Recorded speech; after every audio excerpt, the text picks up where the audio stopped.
hasta el momento ninguna situación se ha reportado de violencia. Hoy nos encontramos iniciando los trabajos de la Asociación de Municipios más grande e importante de México, la FENAM. Por esa razón, es mayor nuestro compromiso de llegar a mejores conclusiones y construir mejores respuestas. Para quienes pensamos de manera optimista, todas las crisis son una oportunidad de encontrar las mejores soluciones, una oportunidad para cambiar las cosas y ponerlas incluso mejor que lo que antes estaba. De igual manera, es de vital importancia respaldar al Ejecutivo Federal en las dos reformas estructurales que promueve para sacar el estancamiento de la nación. Reformas interesantes que nos harán crecer y desarrollarnos a un ritmo mayor para estar acorde a la potencia del orden. Pero existe una reforma, la fiscal, que ha sembrado inquietud en el norte del país al proponerse un aumento del 5% de la tasa actual del 11% del IVA. La visión del presidente de la República de realmente crear ciudades en orden, con armonía, porque si no, pues volvemos, nosotros estamos hablando de la consecuencia del desorden, estamos hablando de la falta de recursos, pero la falta de recursos no se va a arreglar con recursos solamente. La falta de recursos es la consecuencia de la falta de planeación y la falta de una visión de largo plazo, que es lo que realmente nos ha llevado a una espiral descendente. Primeramente, pues, por supuesto, saludo al presidente municipal de aquí de Cajeme, a mi amigo Rogelio Díaz Brown, por supuesto también al representante de la presidenta nacional de la FENAM, a Harold Sanders, y a Manolo Acosta, por supuesto, compañero y amigo, compañero diputado federal, igual que Rogelio, y ahora compañero como funcionarios públicos federales, a todos los miembros del presidium aquí presentes, y a todos ustedes, sobre todo los presidentes municipales presentes, regidores, síndicos, y todos ustedes aquí presentes. Cuando la intervención que voy a hacer yo es un poco explicarles, comentarles lo que está haciendo la actual Administración Federal en materia de la Política Nacional de Financiamiento para el Desarrollo, y particularmente en el tema de la vivienda y cómo ésta incide en todo lo que implica el desarrollo municipal. Se privilegiaba la política de vivienda en función del subsidio que se otorgaba a través de la CONAVI.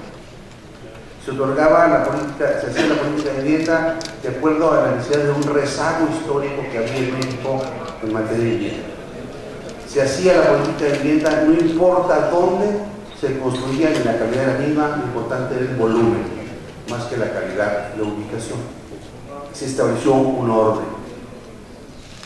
En el desorden se estableció un orden de coordinación interinstitucional con una cabeza de sector, donde primeramente es, como bien lo señaló el Maloro, la política territorial de nuestro país como primera premisa, siguiendo con la política de desarrollo urbano y después el esquema del desarrollo de la vivienda.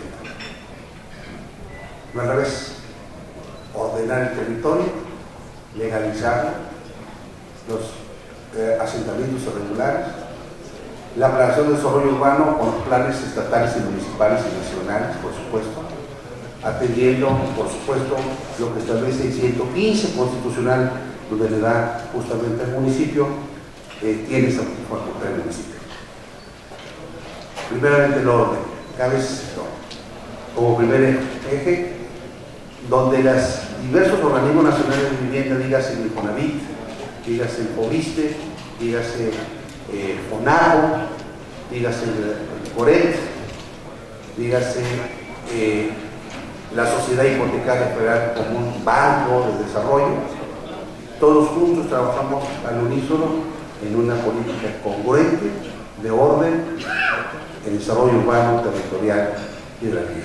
Ese fue el primer eje. El segundo eje fue el desarrollo sustentable.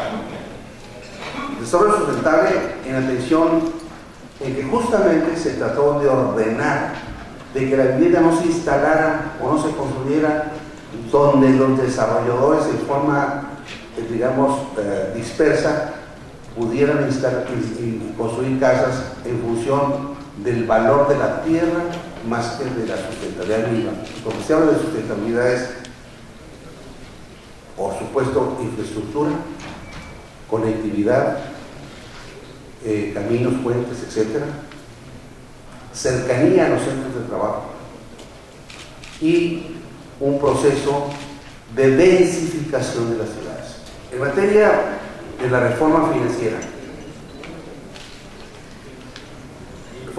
tiene algo muy importante: buscar que el crédito en México sea mayor y más barato. Se dice fácil, pero hay que lograrlo mediante varios mecanismos. Uno, poniéndole candados a la banca comercial para que sus balances tengan menos incentivo para tener invertido el dinero en valores y que se le ponga un límite para que exista un castigo en caso de que no lo destinen a la cartera crediticia. Al haber más fondos prestables de la banca, por definición tiene que haber mayor volumen y por lo tanto menores tasas de interés. La reforma energética es una reforma energética que no privatiza el petróleo de México, pero sí da oportunidad de que se abran las inversiones. En un país que requerimos crecer a tasas de 6 y 7%, se requiere, para poder lograr, se requiere invertir. Y si así hiciéramos, vendrían inversiones tanto nacionales como en el extranjero a México para poder detonar el crecimiento y la extracción no solo del petróleo, sino del gas.